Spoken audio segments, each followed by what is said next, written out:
Hindi na natapos pa yun ni Nati dahil binuhat na siya kaagad ni Gaston na nagawa ng tumayo sa ibabaw ng kanilang kama. Mahigpit namang yumakap sa kanya si Nati habang umiirit sa kilig. Makahulugang nagkatinginan sina Brixton at Gavi na tumakbo na papalapit sa banda ng mga magulang. Umakyat ng kama, nakitalo na rin kahit hindi nila alam kung anong sineselebrate. Magkakaroon na kayo ng kapatid Brixton, Gavi.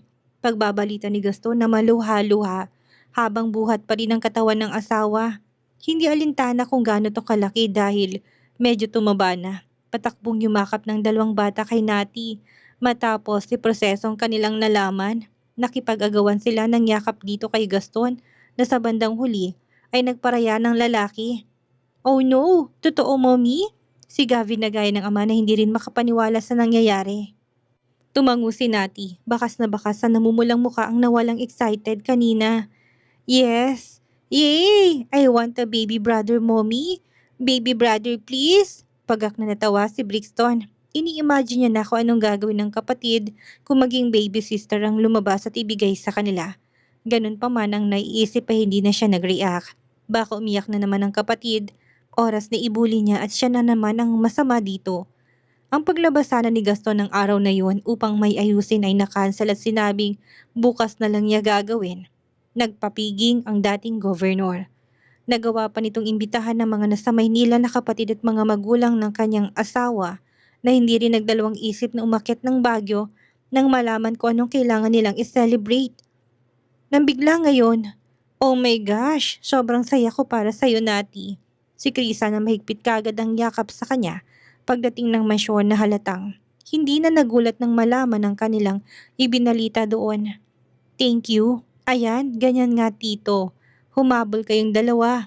Sinik na maligaya pa rin para sa mag-asawa. Aba, dapat lang. Kung hindi nga lang naging gago tong tiyuhin nyo, baka nasa 100 ng mga apo ko sa kanila. Si Doña Josefina na sobrang excited na rin sa panibagong miyembro. Grabe naman po sa 100, mama. Angal ni Nati na sinundan lang yun ng pagtawa. Hindi yun malabo, Natalia. Si Mrs. Bentacourt at tinignan ng asawa. Taon-taon.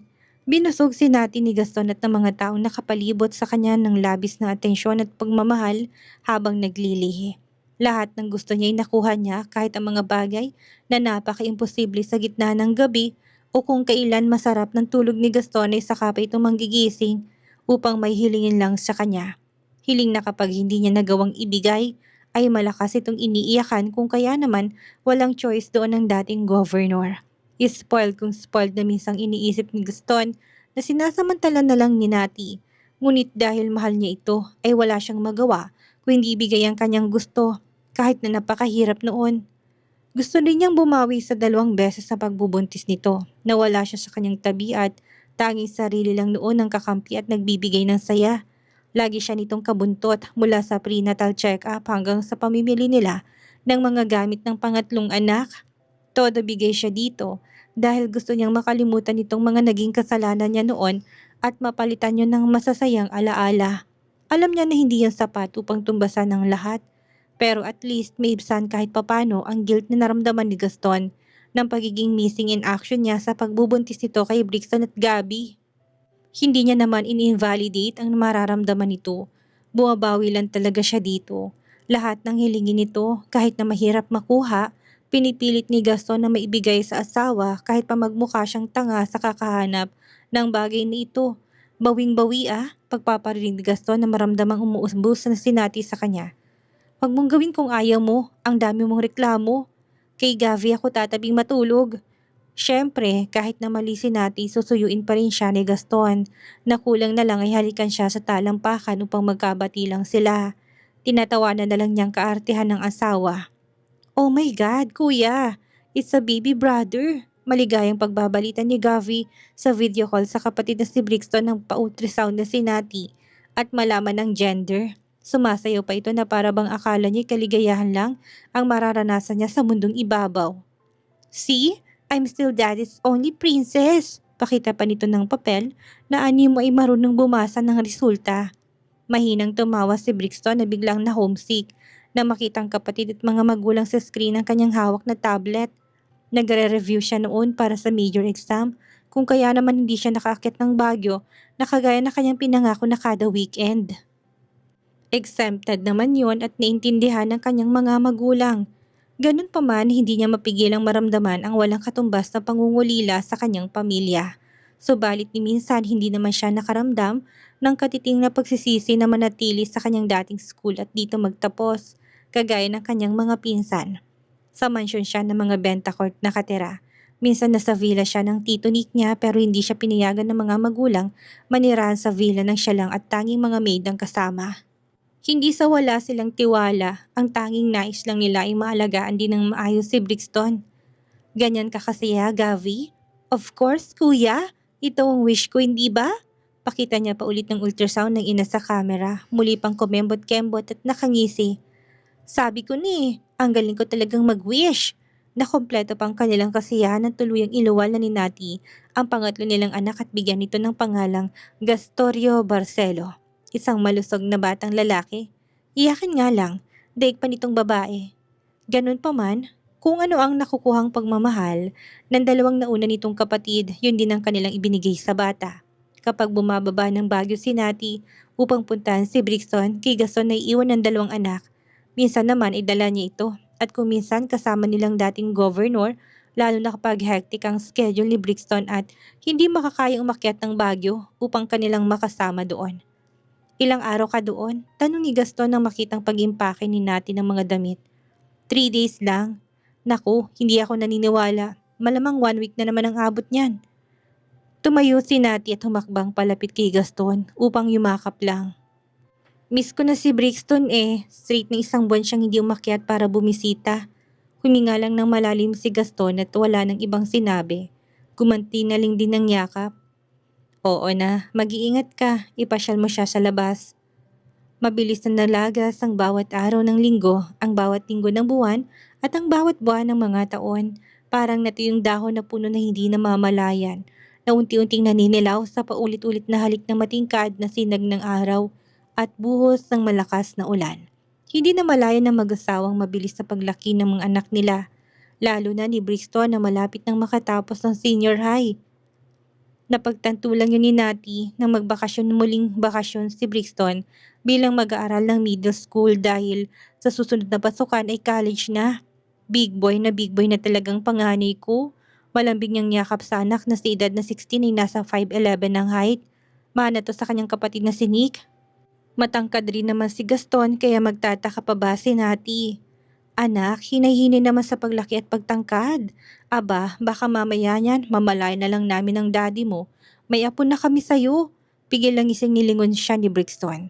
Ayun na naman kasi ang drama ng kanyang ina. Hindi to naiiba sa mga drama ng asawa ng tito Nick niya sa kanilang mga anak na sina Skylar at Brexa. Mommy, ano bang gusto mo? Maging bansot ako? Si Skylar nga malapit ko na maging kasing taas. Ani Brixton na pigil ng ngiti sa ina. Alam naman niya kung anong sentimiento. Matanda lang siya sa pinsan ng 2 taon. Magtataka ka pa ba Nati? Lahi naman talaga tayo ng matatangkad. Tignan mo rin si Gavi. Si Gaston na nilingon ng kanyang magina. Nasa kandungan niya si Thor na noong mga sandaling yon ay nasa edad 7. Naglalambing ito sa ama. Minsan pinapalaya siya ni Gavi, ngunit sa pagkakataong yun ay good mood si Gavi kaya okay lang yon. Humahabol na rin ang tangkad. Natawa lang si Nati na nilingon na rin ng iba pang anak. Doon niya napansing tamang asawa. Lumipat ang tingin niya kay Gaston na kakaunti na halong natitirang itim sa hibla ng buhok. Gwapo pa rin naman ito, ngunit mababakas na sa kanyang mukhang mabagal itong pagtanda. Parang siya na marahil hindi niya lang din napupuna dahil palaging nakikita sa salamin ng muka. May kung anong kirot ang bigla niyang naramdaman sa kanyang puso. Kirot na kailanman hindi niya magawang pigilan ang paglipat ng bawat pahina ng kanilang buhay. Basta, ang gusto ng mommy, matapos ka na muna ng pag-aaral bago magkaroon ng pamilya. Gawin mo munang lahat ng gusto mo para kapag nagpamilya ka na, sa kanila ng focus mo. Batid ni Brixton na sinasabi lang yun ng ina, ngunit ang totoo ay may babae na silang napili para sa kanya. Wala rin naman siyang natitipuhan kung kaya ayos lang yun. Lingid sa kaalaman ng mga magulang niya ay narinig niya isang gabi ang kanilang pag-uusap tungkol sa tinadhana ng babae sa kanya na kahit sa picture ay hindi pa niya nagagawang makita. Inisip na lang niya na hindi naman pipiling mga magulang niya na mahal siya ng babaeng hindi makakabuti sa kanya. Ilang araw noon ay binanggit nilang tungkol sa arranged marriage na hindi tinutulan ni Brixton dahil may huling naging habili naman sa usaping yon ng kanyang ama at ina, kaya okay lang yun sa kanya. Kikilalanin niyang babae at kapag hindi niya gusto ay pwedeng tanggihan. Basta kapag may natitipuhan kang iba, ipakilala mo sa amin. Ikukonsider rin naman namin ang puso mo.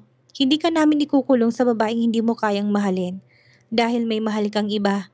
Nasa garden sila noon at nagpapasikat nang hindi pa mainit na liwanag na araw. Nagmumuni-muni ng minsan na lang nilang nagagawa dahil sa demand ng pagiging abala sa iba't ibang mga bagay. Sure mommy, kukunin ko muna lahat ng gusto ko bago ko isipin na magkaroon ng sariling pamilya gaya ni daddy. Tugon ni Brixton na nilingon ng amang nakatingin na rin sa kanya noon. Huwag naman kasing edad ng daddy anak, mga kasing edad ko nung nakilalang daddy. 25 or 26, pwede na yon. Or kahit na umabot ka pa ng 30. Ngisi na ni Nati dahil sumeryosong bigla ang mukha ni Gaston sa kanya na parang may nasaling sa damdamin niya. 40 na ba noon si Daddy Mommy? Sakay ni Brixton sa lihim na pang-alaska ng kanyang ina. 35 Brixton? 10 years lang ang tanda ko sa mommy niyo, pagtatama ni Gaston sa anak. Kunot na ang kanyang noo kung kaya't naman tinitigan na siya ni Thor sa mukha niya. Napuno ng tawanan ng kanilang kinaroroonan sa pangunguna ni Gavi na kahit nakikinig lang sa kanilang usapan ay siyang unang pinakanakatawa. Kapag usapang edad ay galit na galit ang kanilang ama, hindi man galit pero halatang siya ang pinaka-affected sa kanilang mga magulang. Hindi ni Gabi mag-guess kung bakit masyadong iyakin ng daddy niya pagdating sa kanyang edad. Sorry dad, akala ko'y 40 ka na noon tapos si mommy 25.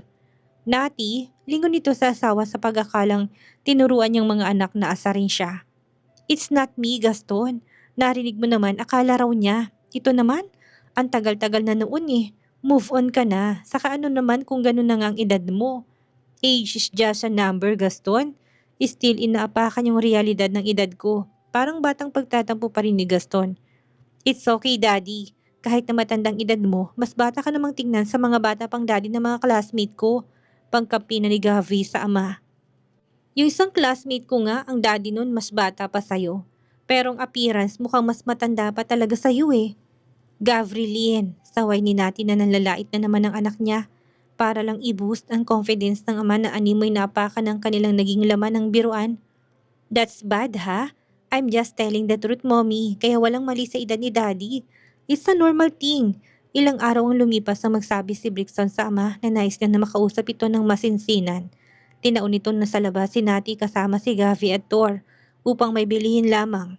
Sa katunayan ay tinanggihan niya yun at piniling magpaiwan ng mansyon kasama ng ama niya. Gusto mong mag-aral sa ibang bansa kagaya ni Nixa? Ulit ni Gaston sa sinabi ng anak para siyang nabingi dahil marahil ay hindi nila iyon inaasahan at hindi napaghandaan. Tama ba? Nasa loob ng study room noon si Gaston at kaharap ang bukas na computer nang puntahan siya ni Brixton upang sabihin ang kanyang nais na gawin. Kailangan niyang magpaalam na sa kanila. Opo, Daddy. Magpapaalam na po sana ako sa inyo ngayon pa lang. Muli pang sagot ni Brixton sa ama.